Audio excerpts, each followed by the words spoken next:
Barrister Aqeel ملک بھی مجھے join کر چکے ہیں، آپ کی میں شکر گزار ہوں۔ عقیل صاحب، سب سے پہلے تو ذرا یہ اس حوالے سے بتا دیجئے کہ حکومت نے جو انسداد دہشت گردی ایکٹ میں ترمیم کا بل آج قومی اسمبلی میں پیش کیا، اس کے مطابق اب جو آرمڈ اور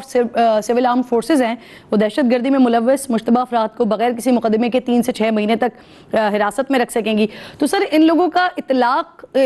اس کا کن لوگوں پر ہوگا، کس بنیاد پر گرفتاری کی جائے گی، اور کیا انہیں کسی متعلقہ عدالت میں بھی پیش کیا جائے گا گرفتاری کی صورت میں؟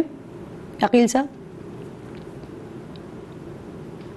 بسم اللہ الرحمن الرحیم۔ بہت بہت شکریہ کرن صاحبہ۔ دیکھیں، سب سے پہلی بات یہ ہے کہ بالکل انٹروڈیوس کروایا ہے، اور اس کے اگر سٹیٹمنٹ اور آبجیکٹیوز اگر آپ دیکھیں جو نیشنل اسمبلی میں ہم نے یہ پیش کیا، وہ ریلیونٹ کمیٹی کو ریفر کر دیا گیا ہے۔ اس میں آپ کو یاد ہوگا کہ جب آپریشن ضرب عزب اور رد الفساد تھا، اور یہ 2016 میں ایک سنسٹ کلاس کے ساتھ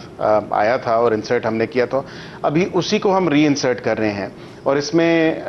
بیسکلی جو ابھی ریسنٹلی آپ نے دیکھا کہ ٹیررزم میں اور ٹیررسٹ ایکٹیویٹیز میں ایک بڑی سرج آئی ہے۔ آج ہی کا اگر ذکر کر لیں تو مستونگ میں ایک بڑا افسوسناک واقعہ ہوا، بچوں کا اسکول کا واقعہ تھا۔ تو آئے روز جو ہے دہشت گردی کی جو معاملات ہیں، وہ دہشت گردی کے جو واقعات ہیں، اس میں بے انتہا اضافہ ہو رہا ہے۔ تو اسی حوالے سے ہماری یہ سوچ تھی کہ کیونکہ اس ٹائم 2014 میں جب آپریشن ہوا تو بڑا ایفیکٹو تھا، اور ابھی بھی جو ہے یہ اس کو ری انسرٹ اسی سوچ کی وجہ سے کیا جا رہا ہے۔ اور قطعاً بالکل آپ کو بتا دوں کہ آپ کا اشارہ میں سمجھ رہا ہوں، لیکن یہ کسی سیاسی جماعت کے لیے نہیں ہے، یا کسی سیاسی لیڈر کے لیے نہیں ہے۔ یہ صرف اور صرف جو ہے دہشت گردی سے نمٹنے کے لیے، دہشت گردی کے ناسور سے جان چھڑانے کے لیے جو ایک پریمپٹیو میجرز میں جو ایک میجر آتا ہے وہ یہ ہے ڈیٹینشن کے حوالے سے، جہاں کریڈیبل کوجنٹ ہمیں انفارمیشن ملے گی اور ایویڈنس ہوگا تو وہاں پہ ہی اس کا اطلاق ہوگا۔ اور یہ پرسکرائبڈ آرگنائزیشنز یا ٹیررسٹ گروپس کے اوپر ہے، اور پرسکرائبڈ آرگنائزیشنز آپ کے سامنے ہیں۔ T T P is one of those جو لیڈنگ ہے، جو پاکستان میں جتنی بھی دہشت گردی ہو رہی ہے اس کے سر فہرست ہیں وہ، اور وہ اس کی ذمہ داری بھی قبول کرتے ہیں۔ تو اس میں کسی کے فنڈامنٹل رائٹس کو کر نہیں کیا جا رہا۔ جہاں سول آرم فورسز کی بات ہے کہ اگر وہاں پہ وہ ڈیٹین کریں گے تو اس میں پھر ایک جے آئی ٹی تشکیل دی گئی ہے، اور جے آئی ٹی میں بڑے سینئر لوگ ہیں، اور جے آئی ٹی اس کو ریگولرلی ریویو بھی کرے گی۔ 3 مہینے ہے، اور 3 مہینے کے بعد انیشل 3 مہینے کے بعد فردر 3 مہینے کے لیے اس کو ایکسٹینڈ کیا جا سکتا ہے۔ لیکن اس میں انشور کیا گیا کہ آرٹیکل 10 جو آئین پاکستان کا ہے اس میں کسی کے ڈیو پروسیس سے نمٹنے کے لیے فوجی عدالتوں کی بھی بات کی جا رہی تھی، اور رانا ثناء اللہ صاحب نے بڑا کیٹیگوریکلی بتایا تھا کہ اس حوالے سے 27ویں ترمیم لائی جائے گی، اور پچھلے دنوں جب آپ پروگرام میں موجود تھے تب بھی اس حوالے سے ہم نے بات کی تھی۔ کے پی کے اور بلوچستان کے لیے فوجی عدالتیں بنائی جائیں گی، تو اس پر کام شروع ہو گیا ہے عقیل صاحب؟ دیکھیں، ابھی فوجی عدالتوں کے حوالے سے تو نہیں، کیونکہ ابھی اینٹی ٹیررزم کورٹس آبویسلی ہیں، اور یہ اینٹی ٹیررزم ایکٹ میں ہی ہو رہی ہے۔ اس ٹائم بالکل ملٹری کورٹس کا تھا جب ترمیم آئی تھی، لیکن ابھی اس وقت نہ تو ملٹری کورٹس کی کوئی بات ہو رہی ہے، نہ ہی کوئی ملٹری کورٹس میں ٹرائی کرنے کی بات ہو رہی ہے۔ اور بالکل 2 صوبے ہیں، بلوچستان اور کے پی۔ بالکل رانا صاحب نے یہ سٹیٹمنٹ دی ہے، میری نظر سے بھی گزری ہے، لیکن جو بلوچستان اور کے پی میں ہی زیادہ واقعات آپ کو دیکھنے میں مل رہے ہیں، اور وہاں پہ ایک ٹیررزم میں سرج آئی ہے، اور اس کو ہی روکنے کے لیے جو ہے ہم نے یہ میجر اپنایا ہے اور یہ چیز انٹروڈیوس کی۔ اب یہ کمیٹی کو ریفر ہوئی ہے، کمیٹی میں بحث ہوگی، اس کے بعد سینٹ میں ہوگا، تو یہ قانون بننے سے پہلے جو ہے کہانی۔ اچھا عقیل صاحب، سینٹ قائمہ کمیٹی نے سپریم کورٹ کے ججز کی تعداد 25 کرنے کی منظوری دے دی ہے۔ جے یو آئی کو ایسا لگتا ہے سر کہ حکومت اپنی مرضی کے جج سپریم کورٹ پہ لانا چاہتی ہے، اب جو اکثریت ہے اسے آپ اقلیت میں بدلنا چاہتے ہیں سر؟ نہیں کرن صاحبہ، دیکھیے بڑا غلط تاثر دیا جا رہا ہے، اور اس تاثر کو زائل ہونا چاہیے۔ اس کی وجہ یہ ہے، سب سے پہلے تو آپ جے سی پی کی کمپوزیشن دیکھیں کہ ججز لگانے ہیں جس نے ہیں وہ سب سے پہلے آپ کے چیف جسٹس ہیں، اس کے بعد آپ کے 3 سینئر موسٹ ججز ہیں سپریم کورٹ کے، پھر جو سینئر جج ہوں گے کانسٹیٹیوشنل بینچز کے وہ ہیں، اسی طرح اپوزیشن کے 2 ووٹس ہیں، اپوزیشن کے ایک سینیٹر ہوں گے، ایک ایم این اے ہوں گے، ایک سول سوسائٹی سے ہوں گے، یا وہ خاتون ہوں گی یا مائنورٹیز میں سے ہوں گے جو سینیٹر بننے کے اہل ہوں گے، لیکن اسپیکر ان کو نامنیٹ کرے گا، تو وہ حکومت کے کھاتے میں تو نہیں پڑ سکتے۔ اب حکومت کی گن چور کے 4 ووٹیں ہیں، ایک سینٹ کی ہے، ایک ایم این اے کی ہے، اور ایک لا منسٹر کی ہے اور ایک اٹارنی جنرل کی اگر ڈال دیں تو کہاں 4 ووٹیں اور کہاں باقی دیگر میجورٹی کی ووٹیں. تو یہ اگین ججز کو پورا رائٹ ہوگا, اور یہ ہم قطعا نہیں کہہ رہے کہ ہم نے اپنی مرضی کے کوئی جج لگانے, ہم لگا ہی نہیں سکتے. اگر ووٹوں کے ہی حساب سے یہ تناسب سے دیکھا جائے تو حکومت کے پاس تو صرف 3 سے 4 ووٹیں ہیں, دیگر ووٹیں تو پاکستان بار کاؤنسل اور یہ جتنے بھی باقی سول سوسائٹی کی ہیں یا ججز کی ہیں یا اپوزیشن کی ہیں, یہ ایک سائڈ پہ ہوں تو ہم کس طرح جج لگا سکتے ہیں. ایک بات ضرور ہے, میں یہ ضرور کہوں گا کہ جج کی تعداد کے حوالے سے جو آپ نے سوال کیا وہ ایک بالکل زیر غور ہے, کیونکہ فی الوقت اگر آپ 26ویں آئینی ترمیم کو دیکھیں اور اس میں جس طرح کانسٹیٹیوشنل بینچز کا اور کانسٹیٹیوشنل ڈویژن کا کانسیپٹ دیا گیا ہے, تو اس نمبر آف ججز ود 17 جو ججز ہیں 17 ججز ہیں, اس نمبر کے ساتھ تو کانسٹیٹیوشنل بینچز نہیں بن سکتے. ظاہری بات ہے آپ کو ججز کی تعداد بڑھانی ہے تاکہ آپ ایزی ایکسیس ٹو جسٹس جو ہے یا امپرووڈ ایکسیس ٹو جسٹس جو ہے اس کو انشور کریں, جو ایسنس ہے 26ویں آئینی ترمیم کی, یا آپ رول آف لا کو انشور کریں جو ایسنس ہے اس آئینی ترمیم کی, اور اسی طرح آپ فردر اسٹرینتھن کر رہے ہیں اور فردر پروٹیکٹ کر رہے ہیں فنڈامنٹل رائٹس, کیونکہ آئینی معاملات جو ہیں وہ آئینی بینچز میں جائیں گے. پریکٹس اینڈ پروسیجر آرڈیننس بھی آج سینٹ میں پیش ہوا اور خبریں پھر اسی طرح کی تھیں کہ اس حوالے سے بھی کوئی ایک الگ ترمیم لانا چاہ رہی ہے حکومت. تو اب کیا کر رہے ہیں سر, کیا اس کے اوپر کام چل رہا ہے یا اسے مؤخر کر دیا گیا, اب جو آرڈیننس آ گیا ہے اسی سے ہی کام چلایا جائے گا؟ نہیں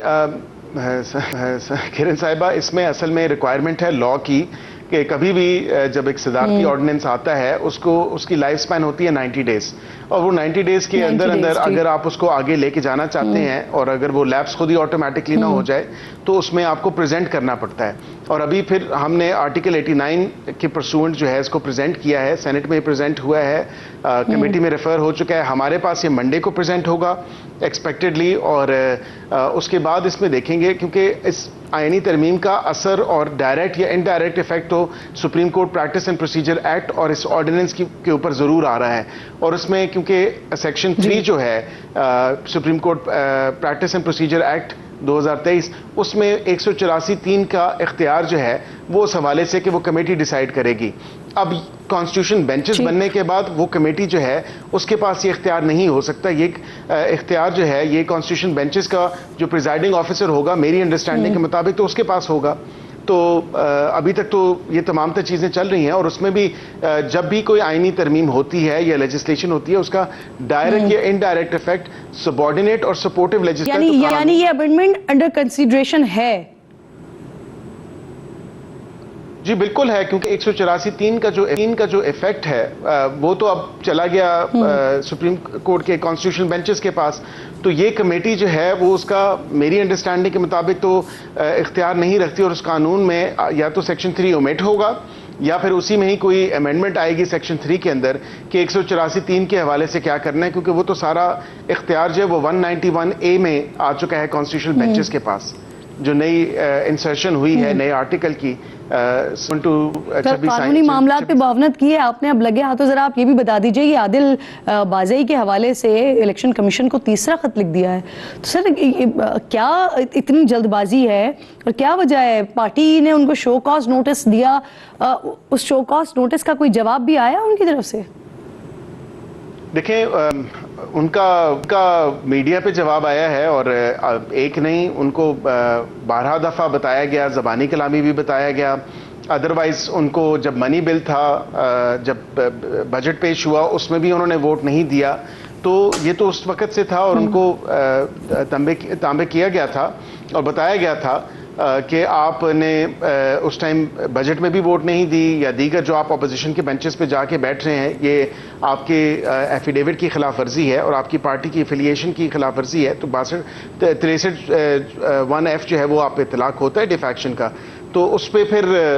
ہم نے جو ہماری پارٹی کے پریزیڈنٹ ہیں میاں محمد نواز شریف صاحب, تو ان کو ایک تو شو کاز بھی دیا اور اس کے بعد پھر ریفرنس بھی بن گیا, اور ریفرنس بن کے اسپیکر صاحب کو بھیجا. تو اسپیکر صاحب نے آگے پھر اس کو further election commission of Pakistan کو بھجوا دیا, اور ایک نہیں 2 دفعہ انہوں نے بھجوا دیا ہے, ایک ریمائنڈر بھی بھجوایا. تو غالباً پچھلی 21 تاریخ تھی, 21 اکتوبر, 2 دفعہ انہوں نے بھجوایا, اور اس کا ریمائنڈر بھی بھیجا کہ اس پہ آپ جو ہے ان کو ڈی سیٹ کریں. کیونکہ پارٹی کے پریزیڈنٹ کی طرف سے بھی آ چکا ہے اور ڈیفیکشن اس دفعہ بھی نئی ترمیمی میں بھی ووٹ نہیں دی. بالکل ٹھیک. اچھا عقیل صاحب, اب کیونکہ ایک بڑی خوشخبری بھی آئی ہے آج, وزیر اطلاعات نے سنائی ہے, تو اس حوالے سے بھی میں چاہوں گی کہ آپ کی موجودگی کا فائدہ اٹھاتے ہوئے بات کروں. قطر کی جانب سے 3 ارب ڈالر کی سرمایہ کاری ہونے جا رہی ہے, ایسا بتایا وزیر اطلاعات نے. تو یہ کب سے ہو رہا ہے, کہاں ہو رہی ہے سرمایہ کاری, کیسے ہو رہی ہے؟ دیکھیں بالکل پاکستانی قوم کے لیے بہت بڑی خوشخبری ہے کہ سعودی عربیہ کے بعد, کیونکہ 27 MOUs یہاں پہ سائن ہوئے, اس کے بعد 5 اور سائن ہوئے, اور 5 پہ تو کام بھی شروع ہو گیا, وہ مٹیریلائز بھی ہو گئے. تو ٹوٹل سعودی عربیہ کے ساتھ 34 MOUs ہو چکے ہیں, اور انہوں نے خود ہی آن ریکارڈ کہا کہ ہم پاکستان دوبارہ آئیں گے, انویسٹرز کو لے کے آئیں گے. اسی طرح جو پرائم منسٹر پاکستان شہباز شریف صاحب کی ملاقات اور وزٹ تھا قطر کا, وہاں پہ 3 ارب ڈالر کی انویسٹمنٹ کی انہوں نے بات کی ہے مختلف فیلڈز میں, انرجی کی فیلڈ میں, مائنز اینڈ منرلز کی فیلڈ میں, IT کی فیلڈ میں, اور وہاں پہ بڑا ایک زبردست رسپانس ہے. اور ان کا ایکسپیکٹڈ ہے نیکسٹ منتھ یا ارلی دسمبر جو ہے ان کا ایک وفد آئے گا انویسٹرز کا, جو کہ یہاں پہ آ کے ویریس فیلڈز میں دیکھیں گے کہ کہاں کہاں انویسٹمنٹ ان کے لیے فیزیبل ہے, اور دونوں ممالک کے لیے جو میوچلی ایکسیپٹیبل اور میوچلی فیزیبل ہوا, بینیفیشیل ہوا. ہم دعا گو ہیں سر, یہ جو قطر کے ساتھ معاہدے ہو رہے ہیں یا سعودی عرب کے ساتھ جو معاہدے ہو رہے ہیں, یہ پاکستانی معیشت میں ایک زبردست اور خوشگوار تبدیلی لے کر آئے. بہت شکریہ, پروگرام میں آپ ساتھ موجود تھے. ایک چھوٹا سا بریک لیجیے ناظرین, بریک کے بعد واپس آتے ہیں. تو یہ جو JUIF اور PTI کے درمیان خوشگواریت تھی, وہ کیا وزیر اعلیٰ کے اسٹیٹمنٹ کے بعد ناگواریت میں تو تبدیل نہیں ہونے جا رہی ہے؟ اس پر بات کرتے ہیں بریک کے بعد.